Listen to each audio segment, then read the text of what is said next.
In today's Inside, our continuing series looking at issues of cybersecurity and cyber war around the world. Espionage dates back to the very beginning of nation states, and it's being revolutionized at an unprecedented pace thanks to the digital revolution. CCTV's Jessica Stone joins us now with more. Jessica. And Elaine, what I realized after spending the morning literally talking spycraft with a career FBI agent who has seen these changes up close is that the art of spying may never be as romantic and as dangerous as it has been in the past.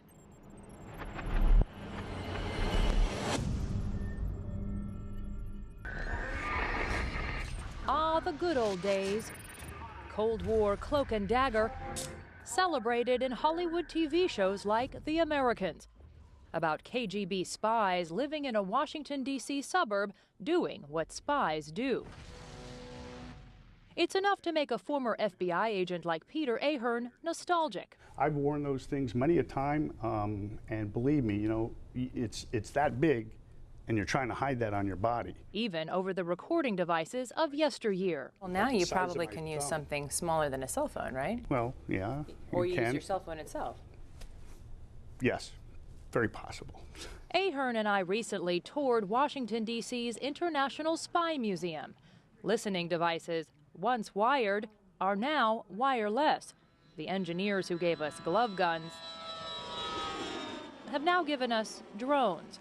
And the face of espionage is now faceless. You can sit now at your desk in another country, as we've seen with some of our hostile intelligence services in China, Russia, and everything. You sit at your desk now, and you can steal the United States blind.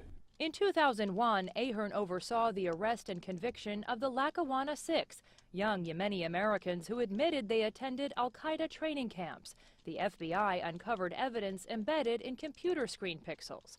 13 years later, governments around the world have cyber commands. I was trained as a spy in sort of the traditional sense of the word. And former NSA analyst Edward Snowden has shown the world what cyber spying can do.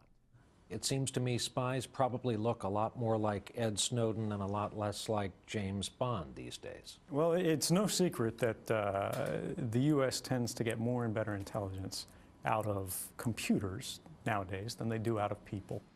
Ahern says even sources and spies now have to create cyber covers, a social media identity to back up the false one. And for some time now, there have been government drills to prepare for simultaneous cyber attacks. Your worst fear of a hacker is somebody that's bored.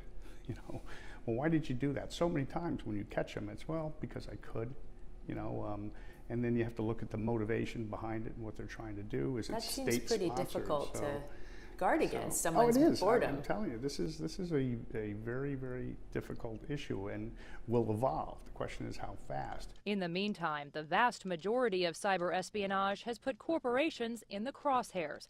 Ahern says this type of spying is an impossible foe to defeat on every front. So you need to decide what are your crown jewels of your company, your government agency, and make sure those are protected, rather than trying to protect everyone and every system.